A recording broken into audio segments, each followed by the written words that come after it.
Well, it's preposterous. I mean, this tax code, as the proposals now stand, is the biggest giveaway to commercial real estate interests in the history of taxes, as far as I'm concerned.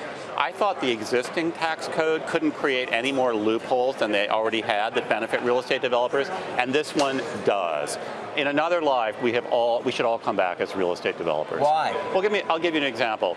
Let's say you buy an office building. You borrow 90% of the money. Under this code, you can deduct all the interest. Now, others are not going to be able to deduct interest, but real estate is a carve-out, so you can deduct the interest. You can depreciate it, which is a non-cash charge at an accelerated rate under the Senate version of the bill. Then you take a big loss on it, and you deduct that against your regular income, which only real estate developers can do.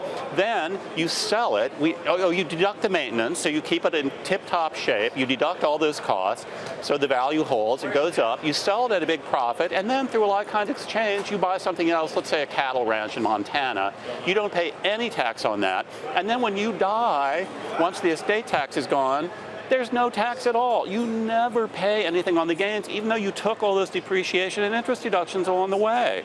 It's breathtaking. And by the way, it will lead to overbuilding. It would seem to. That was my question. I started to think about China, for example, very different reasons, but the idea of just creating incredible overcapacity, I mean, given the changes in the law you're describing. It's astonishing to me. And of course, it benefits Trump tremendously, and those aren't the only things either. You know, the pass-through rate thing, which a lot of real estate developers get, is being slashed. That will benefit him hugely.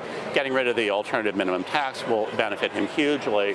So, you know, I still hold out a teeny tiny bit of hope that Congress will come to its senses and do something about these. Certainly, they're looking to raise more revenue.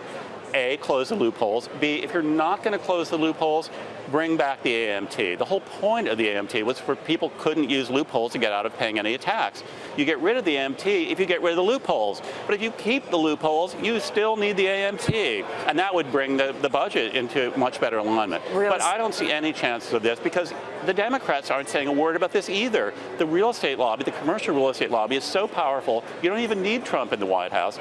Everybody is just sitting on their hands on this. No, real estate has such a hold on the mind share of almost every politician out there. We heard from one of our reporters this morning when we were in the call. The real estate lobby actually isn't one of the biggest, but it is certainly the most influential. This idea of home ownership in America is just so built in. You know, when we were talking about Trump, it reminded me of what I thought was one of his most authentic moments during the debate. I don't know if you remember one of the debates where he kind of says under his breath, listen, nobody who's ever run for president before knows the tax code better than me. And why? Because there are so many places for real estate developers to use it. Which makes it, to me, all the more astonishing that he's out there publicly saying that he's going to take a big hit on this thing. Nobody I talk to, conservative, liberal, in the middle, nobody can fathom any way in which that would happen. That if you have a very high ordinary income, you will pay more in taxes. Yes, but we're not talking, he doesn't have ordinary income. No, I get that. We have no idea because we've never seen his tax return. That's true. That's true. I mean, one of the weird things about him... Most likely it's pass-through income. Yes. Yeah. I mean, he has over 500 pass-through entities in his assets. I mean, almost all of his assets are in pass-throughs. But the weird quirk about him is what little we've seen of his tax returns, he was already paying little or nothing. And certainly, if you took the AMT away, I believe in '95, we saw the leaked return, he was down to only 4%. Now, it is hard to lower that much more if you're already paying so little, but I honestly do think that this code would do it, which kind of takes my breath away. Guess you can have the government pay you at the end of the year. Yeah, exactly. I mean, when you add all those breaks, it almost is as if the government is saying, we will pay you to go out and buy a building. Hey there, thanks for checking out CNBC on YouTube. Be sure to subscribe to stay up to date on all of the day's biggest stories. You can also click on any of the videos around me to watch the latest from CNBC. Thanks for watching.